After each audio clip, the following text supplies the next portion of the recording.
어제는 오바댜서의 전체적인 개관을 해봤습니다. 다 마치지 못해서 오늘까지 오바댜서의 한 절 한 절을 나가지 않고 전체적인 부분을 나머지를 개관을 해보도록 하겠습니다. 어제 아침에 좀 다뤘던 내용이 이런 거였습니다. 오바댜서는 북이스라엘이나 남유다의 멸망을 말하고 있는 것이 아니라 이스라엘의 그 주변의 나라였던 에돔이라는 나라에 대한 하나님의 엄중한 심판, 공의로운 심판에 대해서 다루고 있다는 사실을 여러분에게 주지를 시켰습니다. 그리고 이 에돔 나라의 특징, 그 특징이 무엇이었는지를 살폈는데 대략적으로 두 가지 정도였습니다. 에돔이라는 나라의 위치가 왕의 대로라 일컬어지는 초입에 있었습니다. 메소포타미아 문명이 동양권 문명이라고 한다면 아프리카의 문명이 이집트 문명으로 대표되어집니다. 이 두 개를 교역로로 연결해주는 아프리카 쪽에서의 첫 지점에 있었습니다. 그러다 보니까 돈이 굉장히 많이 흘러들 수밖에 없는 상업이 발달하고, 그리고 위치적으로 계속해서 이제 도시가 발달할 수밖에 없지요. 그러면서 구리와 철이 어마무시하게 많이 나오는 동네였습니다. 그래서 왕정이라고 하는 것이 처음부터 발달할 수밖에 없었다라고 하는 것, 잉여 생산물이 남을 때 그것들을 관리해 줄 관리들이 필요하고, 또 이 관리들이 또 여러 또 시스템 속에서 잘 움직여지려고 하면 정치 제도가 굳건해야 되니까 왕이라고 하는 제도를 왕을 등장시켜서 왕정 제도를 이끌 수밖에 없었습니다. 이렇게 이스라엘과 에돔이라는 나라를 비교해 봤을 때 출발 자체가 에돔이라는 나라가 월등해요. 이스라엘 백성들이 400년 동안 가나안 땅에서 노예 생활을 하다가 돌아왔을 때 에돔이라는 나라도 왕이 있고 모압이라는 나라도 왕이 있고 뭐 다 왕이 있어요. 주변 나라는. 그게 다 왕의 대로의 위치에 있었습니다. 이만큼 경제적으로 부유할 수 있고 정치적으로도 안정이 되었던 나라, 그 중에 대표적인 나라가 에돔이에요. 그런데 이 에돔이라는 나라가 이스라엘이 출애굽했을 때 길을 딱 막고 이 길로는 못 가, 니네 이 길로 오면 다 죽여버릴 거야. 그래서 이스라엘 백성들이 그 길을 가지 못하고 저 아라비아 쪽으로 광야 길로 해서 한참이나 돌아가야 됐습니다. 여러분, 길을 가지 않고 한참으로 돌아가면 정말 고생스럽습니다. 제가 이쪽 아산에서 서산 사이에 있는 가야산이라는 산이 있어요. 이 가야산이 상당히 좀 높은데 이 가야산에 등산을 아마 지금부터 한 15년 전쯤에 한번 갔다가 산이 불이 나버리더라고요. 불이 나서 등산로가 모두 폐쇄가 된 상태에서 그래도 제가 산을 오르고자 했어요. 근데 보통 그 산을 오르는데 1시간 반이면 너끈히 충분히 올라갈 수 있어요. 불이 났어요. 뭐 나무가 쓰러져서 뭐 길 자체가 다 나무가 막 불나서 다 쓰러진 자잖아요. 그걸 이제 넘어가야 되니까 산을 올라가는데 5시간 걸렸나 봐요. 너무 힘들더라고요. 내려올 체력까지 산에서 다 써가지고 그때 내려오면서 고생을 얼마나 했는지 입이 대빨이나 나왔었어요. 괜히 올라갔다. 누가 올라가라고도 안 했는데 올라가기로 맘먹었으니까 끝장을 봐야 된다는 그 욕심 때문에 그러다가 고생을 얼마나 많이 했는지요. 그래서 제가 그때 공교롭게도 그 민수기 그 20장 이 부분을 제가 설교하고 있을 때였어요. 그래서 그 부분을 제가 한번 얘기를 했었던 것 같아요. 그때 내가 고생을 정말 많이 했는데 이스라엘 백성들도 길을 돌아가는 바람에 고생을 했고 너무 고생스럽다고 하니까 몸이 안 따라주니까 영혼까지도 피폐해져서 원망하고 불평, 모세와 하나님을 불평하다가 불뱀에 물려서 광야에서 죽어가게 돼요. 이스라엘 백성들의 실패와 이스라엘 백성들의 고통을 양산시켰던 사람들이 에돔이었어요. 그리고 이 에돔은 원래는 형제였어요. 에돔의 조상이 에서입니다. 그러니까 야곱하고 형제예요. 자기들이 훨씬 잘 살고 자기들은 안정적인 나라를 만들었고 이스라엘은 400년 동안 노예살이 하다가 이제 겨우 돌아오는데 자기들의 땅을 차지하겠다는 것도 아니고 그 땅으로 길만 빌려달라. 밭도 밟지 않고 당신들에게 혹시라도 우리 짐승들이 피해를 입히면 다 보상할 테니까 길만 내달라. 그런데 그걸 안 했어요. 그리고 역사의 변천 속에서 두 번 큰 사건이 있었다고 그랬잖아요. 에돔과 아라비아 나라가 연합해서 이스라엘 백성들에게 유해를 가하고 침공을 해서 많은 것들을 약탈해 갔다. 여호람 왕 때, 그리고 바벨론에 의해서 이스라엘이 멸망할 때 그 주변 나라로 다 이스라엘 백성들이 막 도망을 치면 이 에돔이라는 나라가 그 사람들을 잡아다가 포로로 다 팔아먹고 바벨론에게 갖다 바쳐버리고 남의 불행을 자기의 이득으로 삼았던 아주 못돼 먹은 나라, 가시 같은 나라였어요.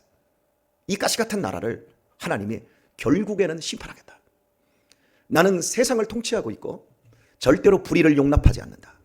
내가 나그네를 대접하고 네 이웃을 사랑하라고 했지. 네 이웃을 시기하고 짓밟고 방관한 그 죄에 대해서 내가 반드시 묻겠다. 이런 것들을 보여주고 있는 성경이 이제 오바댜서라고 할 수 있을 것 같습니다. 오늘은 이 오바댜서의 이 전체적인 그 내용 속에서 오바댜가 이 에돔이 갖고 있는 이 죄를 소극적인 죄와 좀 적극적인 죄로 좀 나누어 봤으면 해요. 그리고 이 에돔의 소극적인 죄와 적극적인 죄는 우리들이 자칫 잘못하면 범할 수 있는 죄이기도 합니다. 예를 들면 이렇습니다, 여러분. 이렇게 방관한다라고 하는 게 있어요. 예전에 제가 그 군에 막 입대하기 전이었어요. 인천에서 서울을 올라오는 전철을 탔었습니다. 근데 전철 안에서 한 20대 한 후반 정도 되는 남자가 20대 초반의 여자를 굿하고 있었어요. 술을 먹지도 않았는데 여자를 인정사정 없이 막 패고 귀샤대기를 때리고 그리고 막 넘어졌는데 발로 차고 그러니까 무지막지하게 폭력을 가하는데 두 사람이 애인 사이 같아요. 그런데 여자가 완전히 일방적으로 당하는 거예요. 근데 사람들이 다 구경만 하고 있어요. 우 이러고. 저는 순간 뭐 때리는데 죽을 것 같아요. 왜냐면 저는 사람을 많이 패봤거든요. 그렇게 패면 장파열돼요. 근데 막 그렇게 하는데도 사람들이 그냥 보고만 있고, 남자가 등치가 저보다 더 크더라고요. 뭐 이러니까 막 사람들이 가만히 있는 거예요. 그래서 저도 순간 이걸 어떻게 하지? 내가 괜히 하면 내가 싸우게 될 테고, 만약에 저 정도 폭력을 쓰는 사람이라면 나도 맞짱을 뜨면 이거 괜히 이거 뭐 이런 생각이 들더라고요.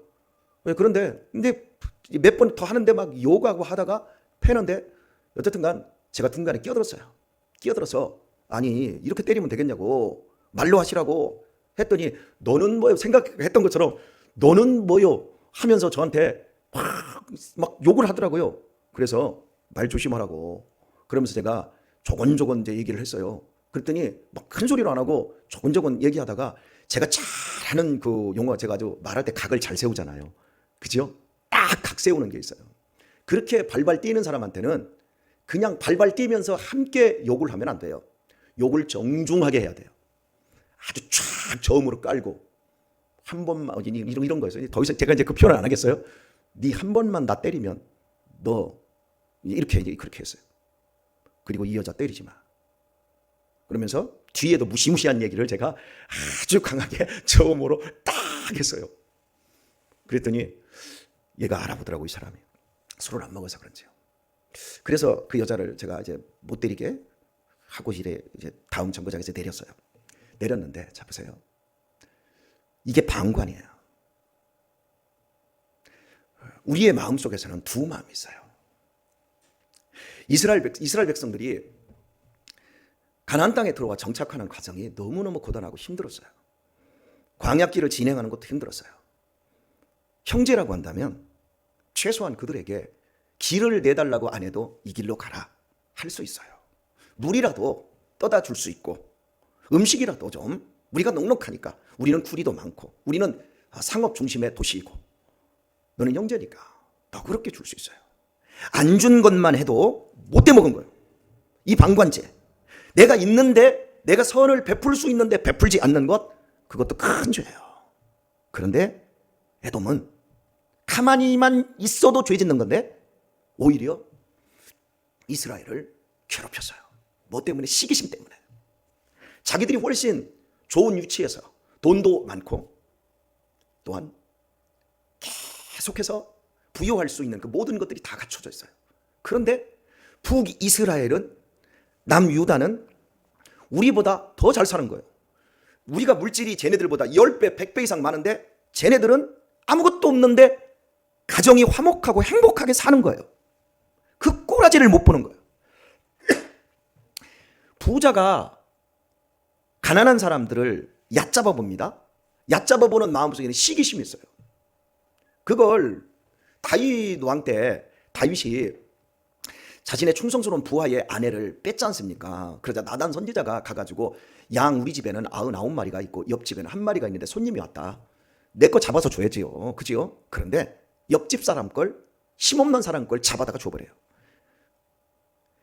돈 많다고, 세상에 부유하다고 그 사람들이 남을 도와줄 수 있는 게 아니에요. 오히려 더 모자라요. 세상 사람에게 아무것도 기대하지 마세요, 여러분. 돈 있는 형제, 가족에게 아무것도 기대하지 마세요. 그런데 우리 마음속에서는 기대하는 마음이 있어요.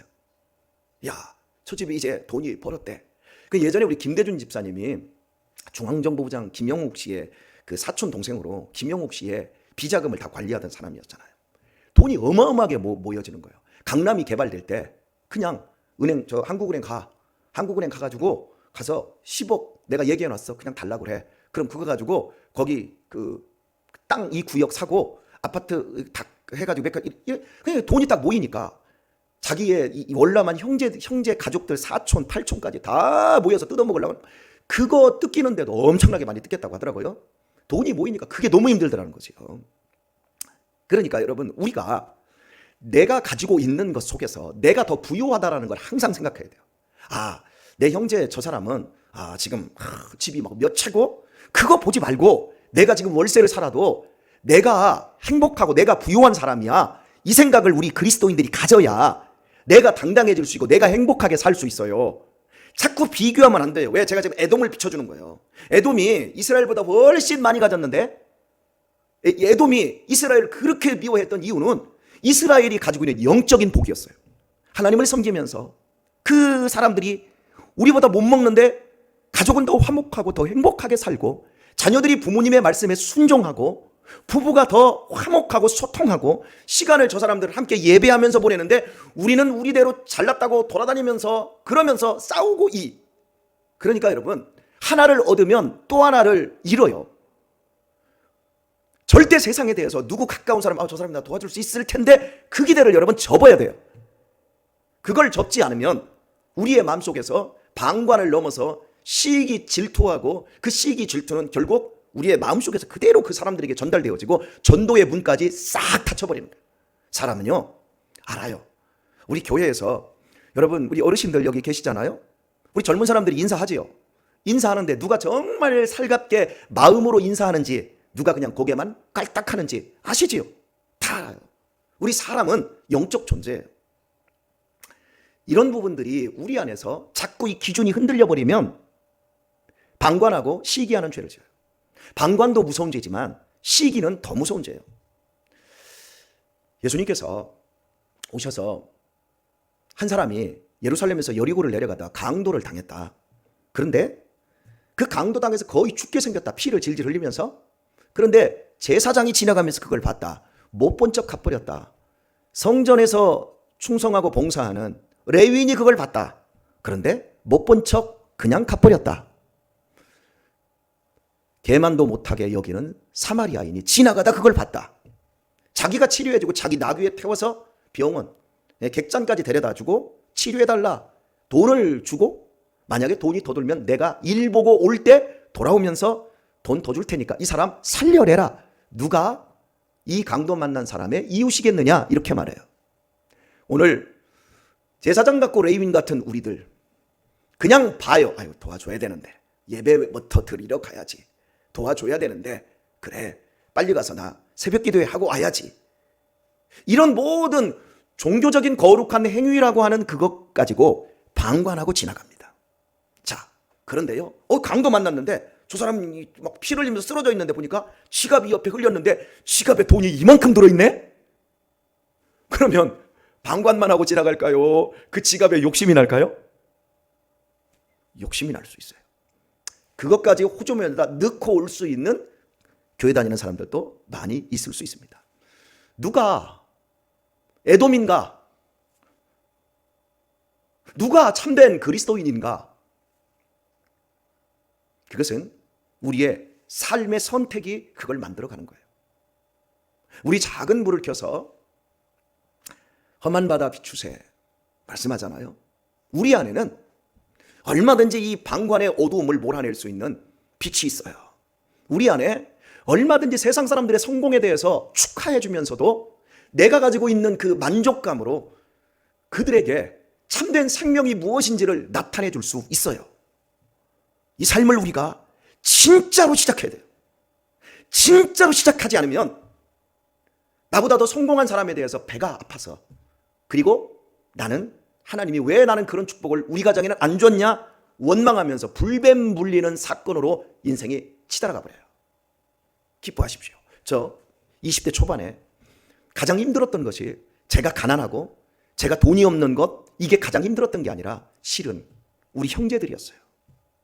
믿지 않는 내 형제들이 저에게 던지는 한마디 말, 탁탁하고 던지는 말. 너는 나이가 30이 다 됐는데 뭐 신학교 간다고, 신학교 가면서 너 뭐 하는 거 있냐, 뭐가 있냐. 어머니가 딱 쓰러져서 모시고 살아야 되는데 집도 없고 아무것도 없는데 너 예수 믿어서 너 어머니 하나도 못 모신다면 너 목사를 그만두고 어머니를 모시고 살아.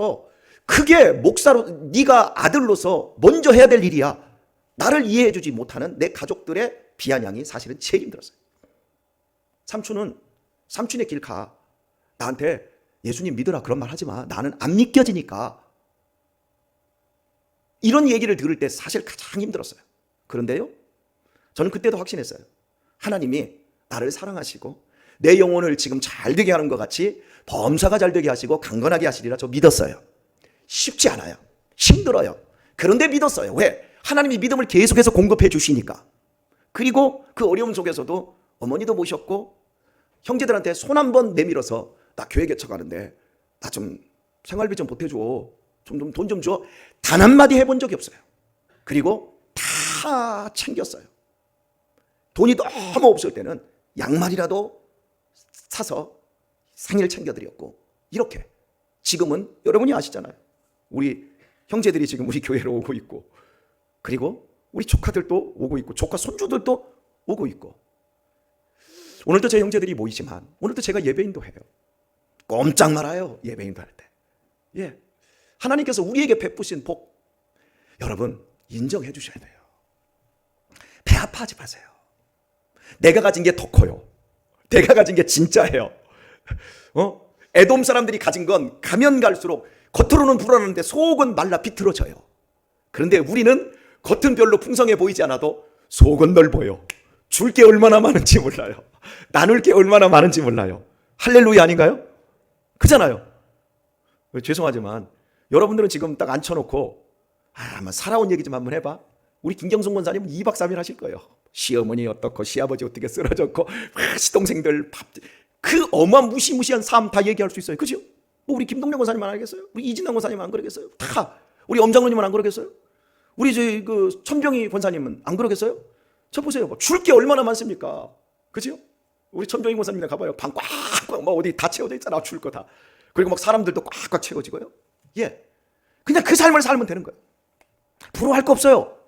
우리는 가면 갈수록 풍성해지고 있는 겁니다. 오늘의 말씀을 맺도록 하겠습니다.